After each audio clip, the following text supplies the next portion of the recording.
Money on my mind, looking for a dime. James Locke in the house, gonna help you shine.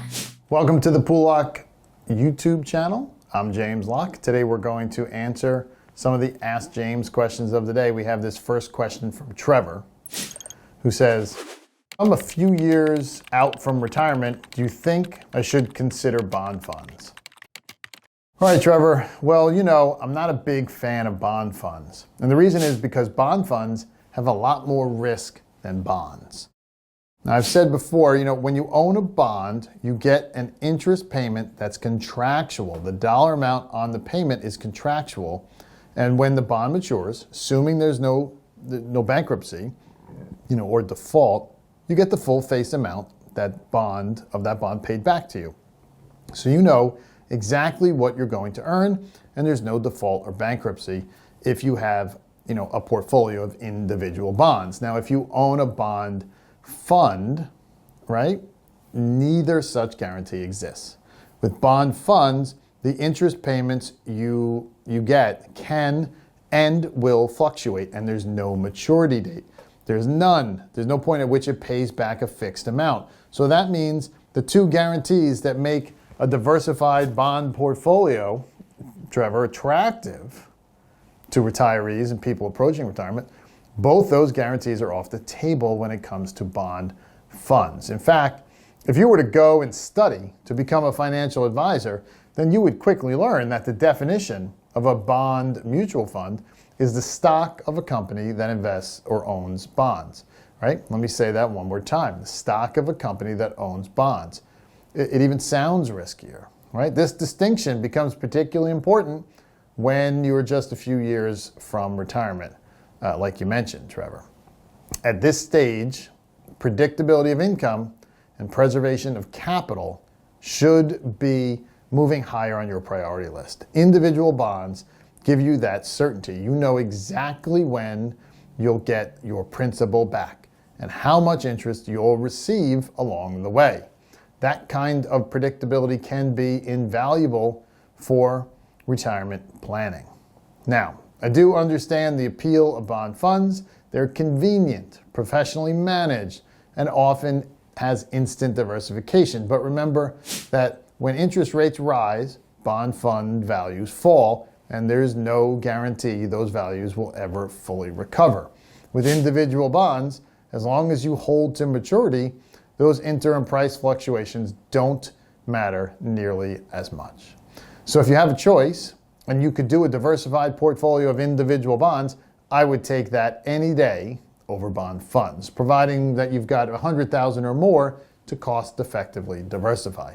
Anything less than that, then bond funds might be the only real answer, Trevor. Great question. As always, if you'd like to send in your question, you can do so by emailing them to poolelock@poolelocke.com. Moving on to our second question is from Carl. He says, I did a will online to try and save money on fees. Do I need anything else? All right, Carl, let's dive deeper into the considerations around estate planning, especially when using online tools like a do-it-yourself will.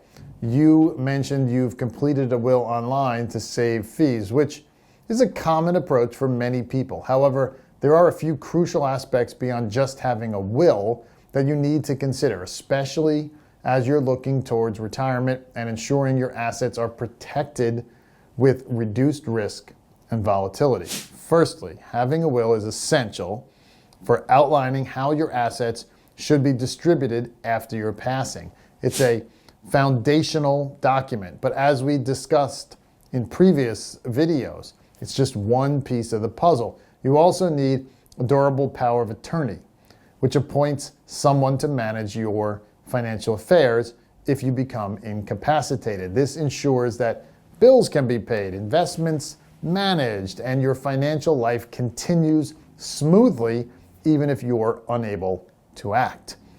Additionally, a designation of healthcare agents allows you to specify who can make medical decisions on your behalf if you're unable to communicate your wishes. This is crucial for ensuring your healthcare preferences are honored and can prevent disputes among family members during difficult times. Another vital document is the living will, also known as an advanced directive. This document outlines your preferences regarding life-sustaining treatments, in case of terminal illness or permanent unconsciousness. It's important to update this document regularly, ideally every 2 or 3 years, to ensure it reflects your current wishes and complies with state laws. Now, regarding the potential pitfalls of using online tools for estate planning, here's where the nuance lies, right? While online platforms can provide templates and guidance, they may not capture the complexity of your specific situation or state laws. Wills, unlike other legal arguments, cannot be explained or clarified in court once you're gone. This means any ambiguities or mistakes in your will could lead to unanticipated consequences or disputes among beneficiaries. This is why many experts recommend consulting with a qualified estate planning attorney. An attorney can help you navigate state-specific laws, ensure your documents are correctly worded to reflect your intentions, and provide valuable insights to protect your heirs' interests. Their expertise can be invaluable in avoiding legal challenges or misunderstandings that could arise after your passing. Ultimately, Carl, estate planning isn't just about saving on legal fees, it's about ensuring your wishes are clearly understood and legally enforced. It's about protecting your assets and your legacy for your loved ones. So while starting with an online will is a step forward, consider consulting an attorney to ensure all aspects of your estate plan are comprehensive and well protected. Thanks for your question, Carl, and I really hope this clarifies the importance of thorough estate planning. Great questions. If you would like to send in your question, you can do so by emailing them to poollocke@poollocke.com. And if you like what you heard today, go ahead and like and subscribe to our channel. I'm James Locke, your retirement income source. I'll see everyone next time. Money on my mind, looking for a dime. James Locke in the house, gonna help you shine. Retirement is near, don't you live in fear. Listen up, my friend, let me make it clear. Savings in the bank.